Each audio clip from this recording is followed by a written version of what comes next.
Konsulta sa mga eksperto sa saligang batas ng Senado kaugnay ng People's Initiative para sa charter change. Tingin ng mga dating maestrado hindi ubra ang PI. Kung bakit alamin sa Frontline Report ni Camille Samonte.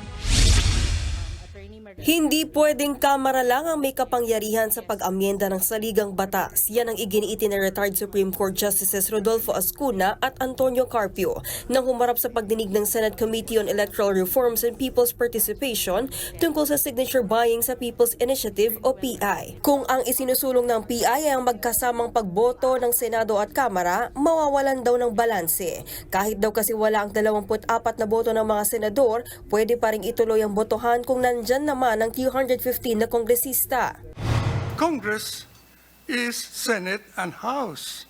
So even if we vote jointly, it has to be jointly with Senate and the House voting together. And if the Senate is not present, let's say there's no quorum on the part of the Senate, then even if the 315 congressmen vote in favor, it does not propose an amendment because it's not Congress. It has to be both Senate and the House acting together. The Constitution is the highest law of the land. If you pass an ordinary law, both chambers must approve. And therefore, when you amend the highest law of the land, subject to ratification, you must also both approve. Present din sa pagdinig ang COMELEC. Sabi nila wala pang halaga sa ngayon ang mga dokumentong pinirmahan para sa People's Initiative. These are mere scrap of papers.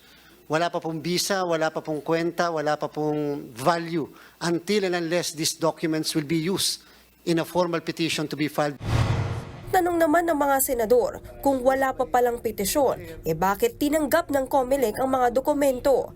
Paliwanag ng ahensya, ministerial duty nila ang pagtanggap sa mga signature sheet, pero hindi naman ibig sabihin niya na i-aaksyonan nila ito agad.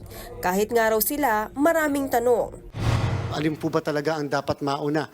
Ang petisyon bago ang signature sheets o ang signature sheets bago ang formal na petisyon. So, yan po yung isang issues na kinakailangan i-resolve and that's the reason why isa po yan sa mga bagay na pinag-usapan ng NBank para po mas maging maliwanag kung alin ba talaga ang una. Malabo rin daw sa batas ang procedure sakaling bawiin ng mga pumirma sa PI ang kanilang lagda. Wala rin daw jurisdiksyon ng COMELEC sa panunuhol kapalit ng pirma.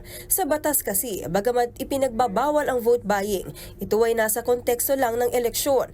Hindi naman election period at wala itong kinalaman sa pagpapapirma sa People's Initiative. Pero tinablayan ni Senator Amy Marcos. Hindi pwedeng maghugas kamay. Talagang may Your mga Honor, batas na we agree, Your pwedeng Honor. gamitin. Sinagundahan naman yan ng human rights at crime lawyer na si Attorney Jel Jokno. Pwede raw kasuhan lalo na kung mapapatunayang pera ng bayan ang nilulustay. Nagbabalita mula sa Frontline, Camille Samonte, News 5. Mga kapatid, Lucy Cruz Valdez po, maging maalam at may pakialam sa mga napapanahong balita sa bansa. Tumutok at mag-subscribe sa News 5 social media pages.